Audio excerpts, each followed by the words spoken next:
Beneath the same winter sky, the wind howled like a wounded animal across the mountain ridge, carrying with it fine shards of snow that stung the skin like tiny needles. The storm had been brewing all day, the sky growing heavier with each passing hour until the first flakes began to drift lazily, deceptively harmless. Now, as evening descended, the snow came fast and relentless, blanketing the world in a cold, merciless silence. It was supposed to be a quick trip, 2 days at most. Yet here they were, stranded, the narrow road back to the city swallowed by white. The cabin was small, rustic, and smelled faintly of cedar. A single fireplace crackled in the corner, struggling to warm the drafty space. Outside, the wind rattled the shutters as though demanding to be let in. Inside, 2 people sat in tense, wordless stillness.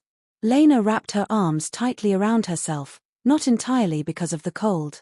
She hadn't seen Adrian in 3 years, not since the night they had torn each other apart with words neither of them could take back.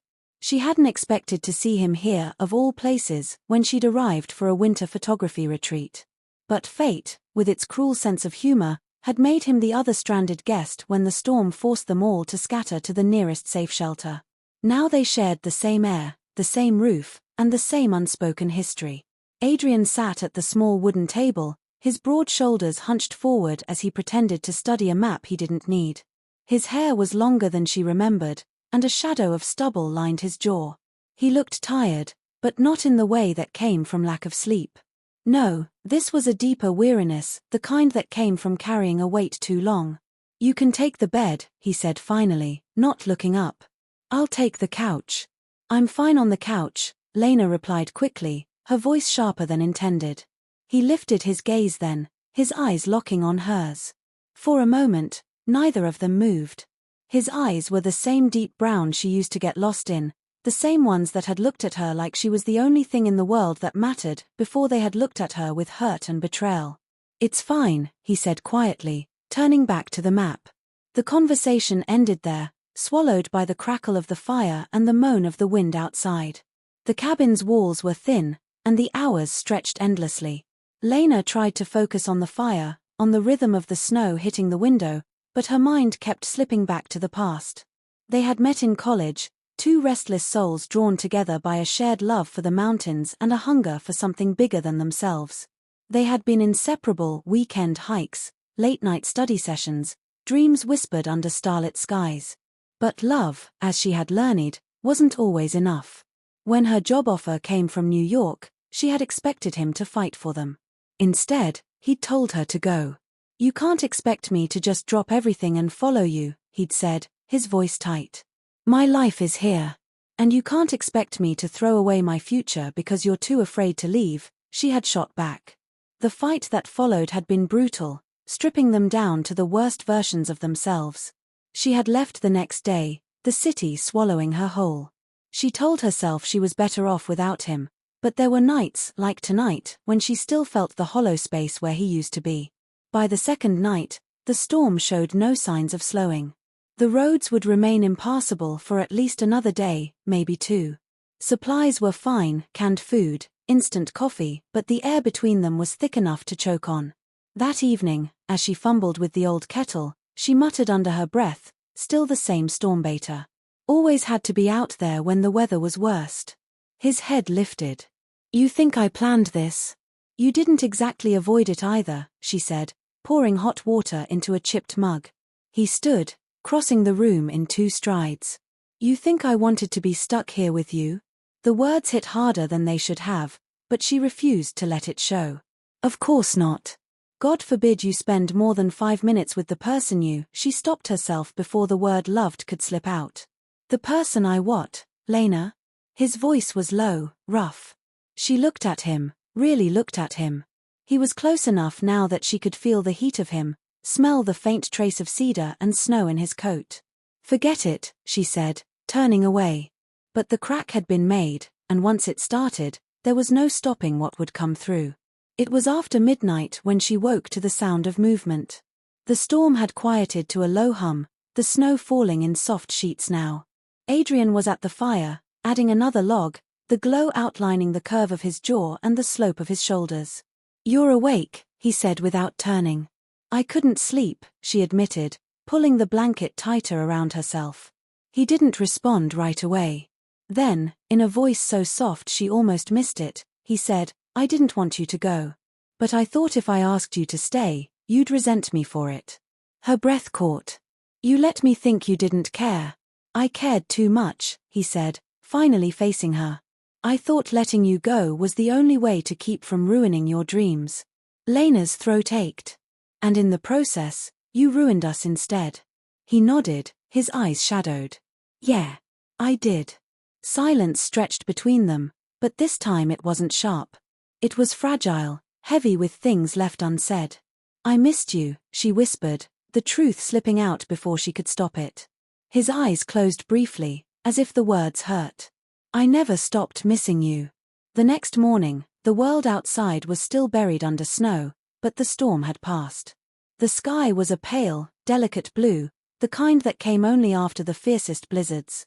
Adrian was already outside, shoveling a path to the woodshed. Lena watched from the window, her hands wrapped around a mug of coffee. When he came back in, cheeks flushed from the cold, he looked almost like the boy she had fallen in love with years ago. I found some old snowshoes, he said, setting them by the door. If we're still stuck tomorrow, we can hike to the ranger station. Okay, she said, and something in her voice made him pause. You're thinking about leaving, he said quietly. That's what I do, remember, she tried to joke, but her smile faltered. I leave before it gets too hard. He stepped closer. Then stay. Just this once, stay. Her heart thudded in her chest.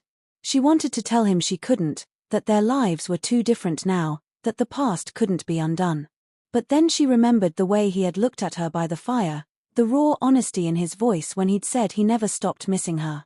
And she realized that maybe some things didn't need to be undone, they just needed to be rebuilt. That night, the silence between them was no longer heavy. They sat by the fire, talking in low voices, sharing stories of the years they'd spent apart.